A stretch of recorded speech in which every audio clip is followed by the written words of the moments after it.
You have the power. You have the power. In fact, each and every one of you have the power. What could this power be? I know you're all wondering this. Is it fortune, fame, or deceivingly good looks? No, it's none of those things. All it needs is a heart that's willing. This power is the power of kindness. Reaching out to those who may not ever have a kind word or action towards them. It may be a person who is in an office setting or in a family that seems loving and caring. But we don't know what's behind the scenes. Kindness can change someone's life. And I believe, in all, it can change the world. I didn't come across kindness naturally. My family was not what you would call a kind family. As I grew up, I thought my mom was, quite frankly, a whack job. I realize now as an adult that really Mom was sick. She really was a sick person. But when you're 16 and your mom is 55, it's hard to think anything other than a whack job.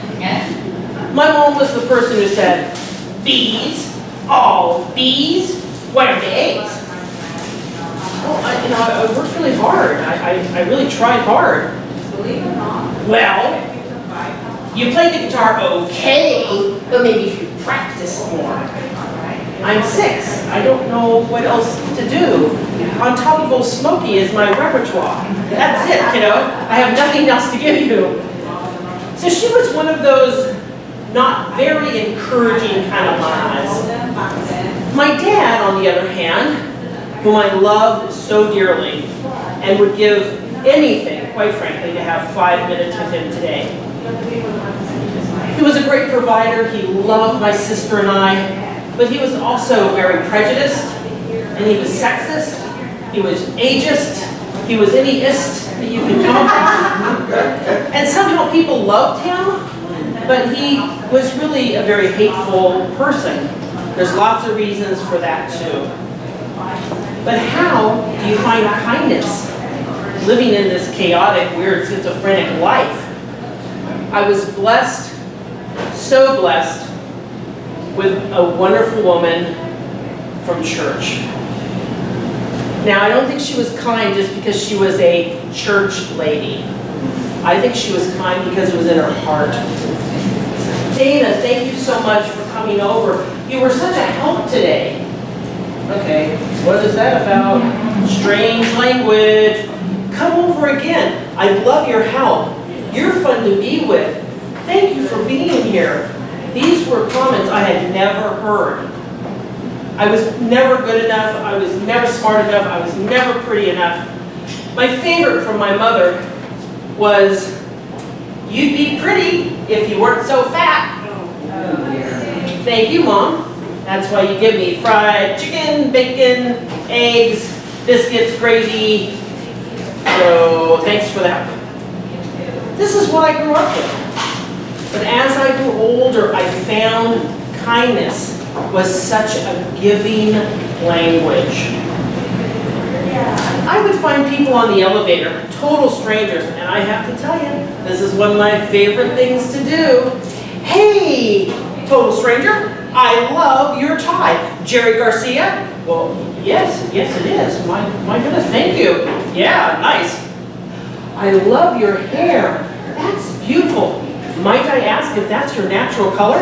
Well, it is. Ooh, God bless you with that. Yeah, thank you. I have no idea where these people have been going. Maybe one of them was going to a dreaded meeting with his manager.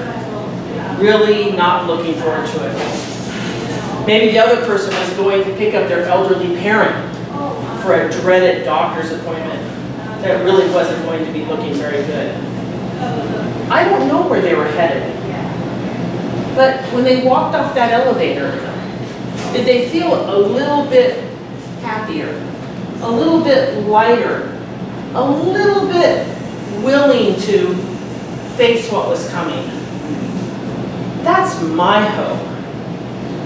That's what I want in every interaction I have. I'm not perfect at it, I can tell you right now. Sometimes I say things that I just spit out and go,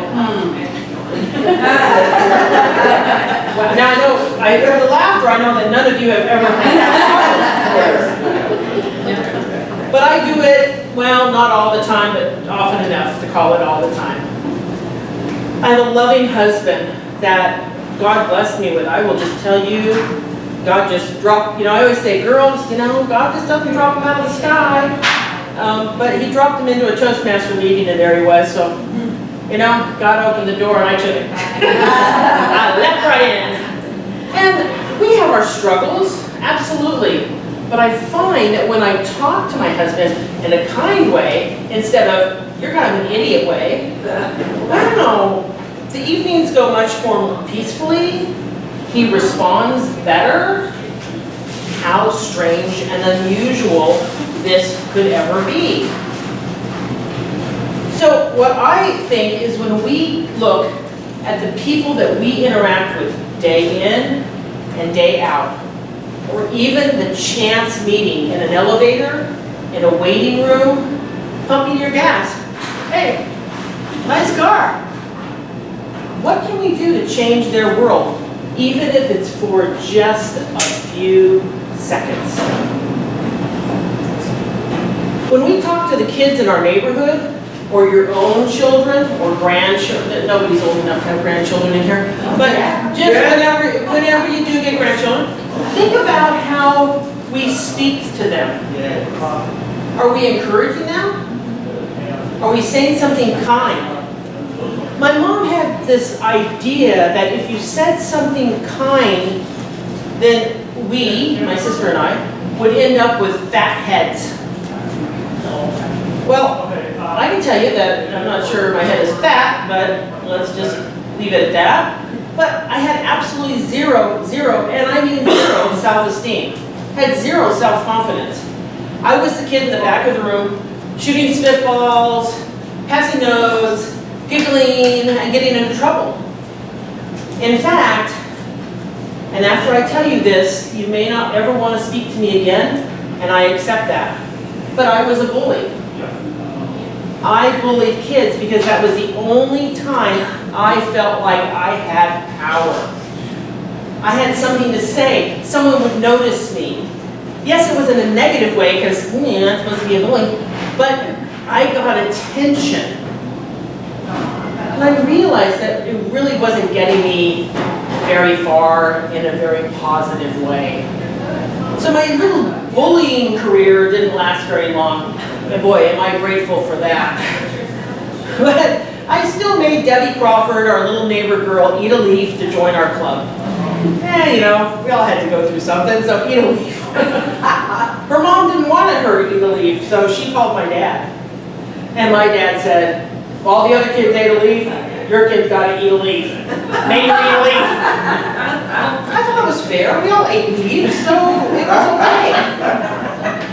Now, possibly today, none of us would go eating leaves because we can't go outside without a helmet, you can't drink water out of a hose, and golly gosh, all those other things. I can tell you that both my sister and I, we were conceived and birthed while both of our parents were smoking and drinking. And I have absolutely no ill effects from that at all. We didn't have seat belts, and I rode a bike every single day, no shoes, no helmet, and it was fun. But growing up in those times, when everyone knew everyone, it was slightly more open to being welcoming and kind and friendly. Nowadays, everybody hides behind social media because we're brave when we don't have to show our face.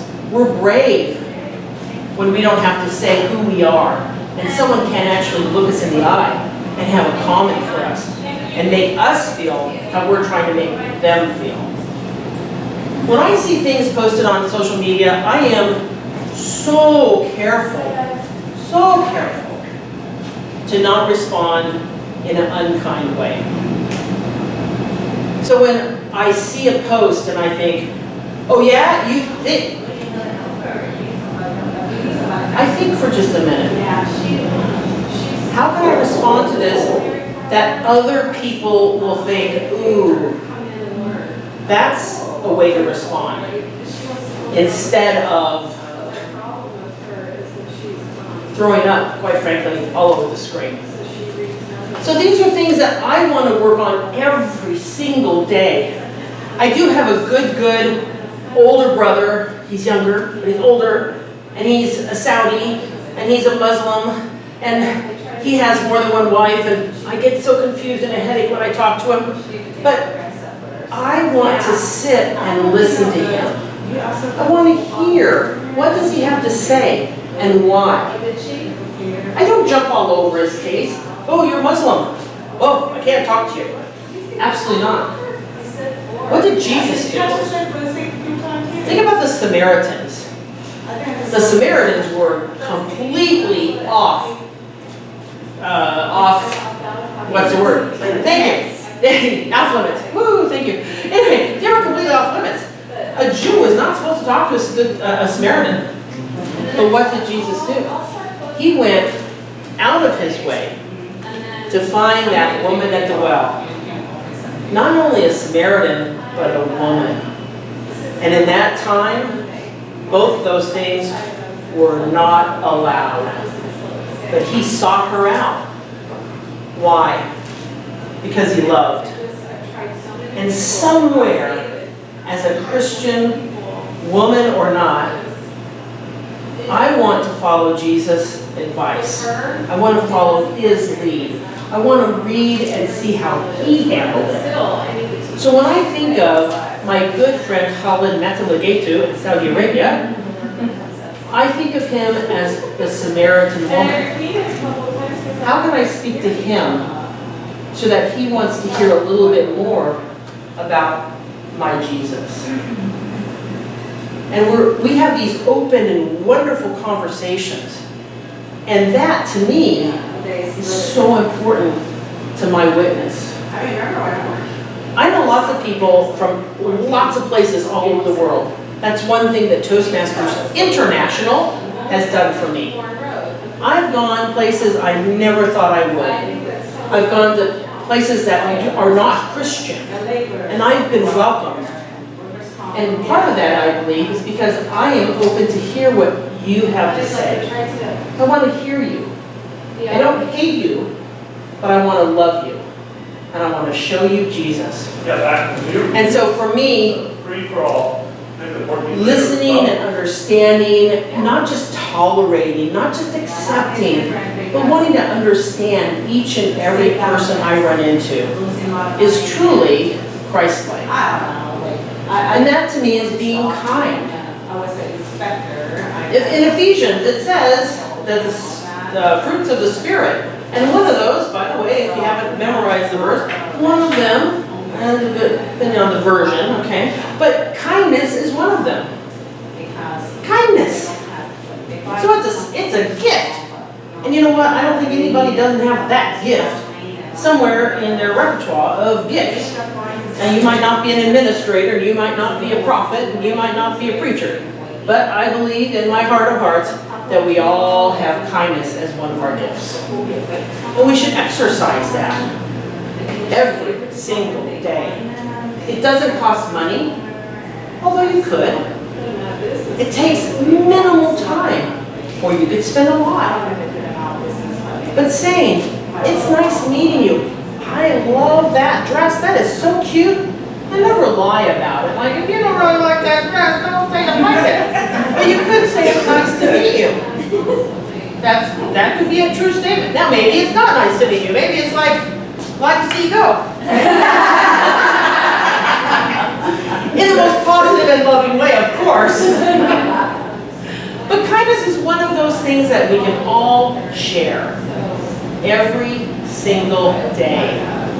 And I think what being kind out there has done for me is it's changed my life. When I sit here and Every day I work at finding somebody to be kind to.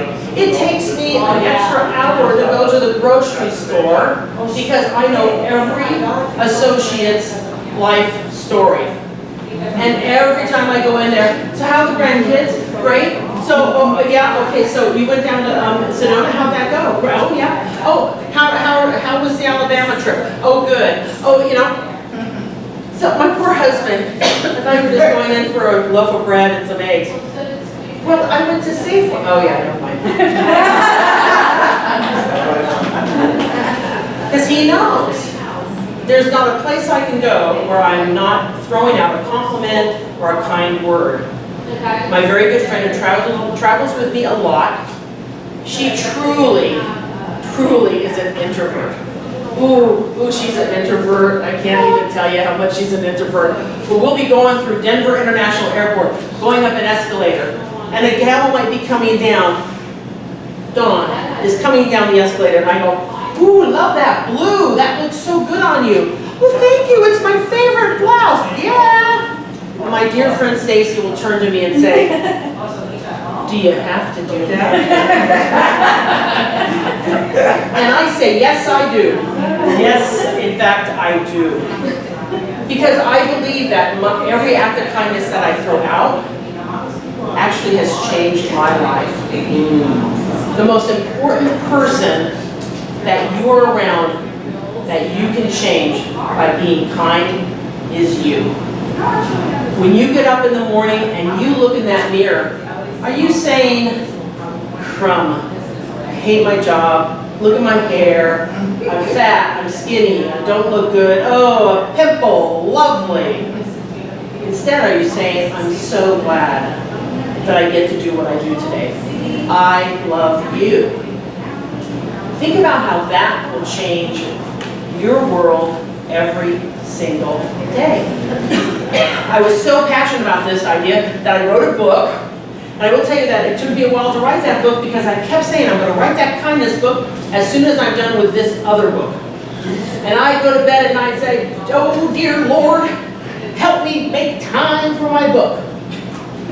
Right? The kindness book, Dana. Oh yeah. I will, right after this other book. Weeks would go by. Oh dear Lord, dear Lord. I just pray that you will give me that encouragement to write that book. Right? The kindness book. I will. I can't tell you how many months this happened, but finally he went, write the kindness book, Dana. And I said, fine, I'm going to write the kindness book. You're not even going to like it. So I wrote the kindness book. And it is a compilation, which I love that word, compilation. If you're old enough, none of you are, but there were those commercials for a compilation CD of all those songs. So I just love that. So it's a compilation of kindness stories. Sandra is one of the authors in the book, and she talks about how one single act of kindness completely changed her life. How can that be? So think about the people in this room. If each and every one of us go out tomorrow or today and show one act of kindness, how can you change the world? Thank you.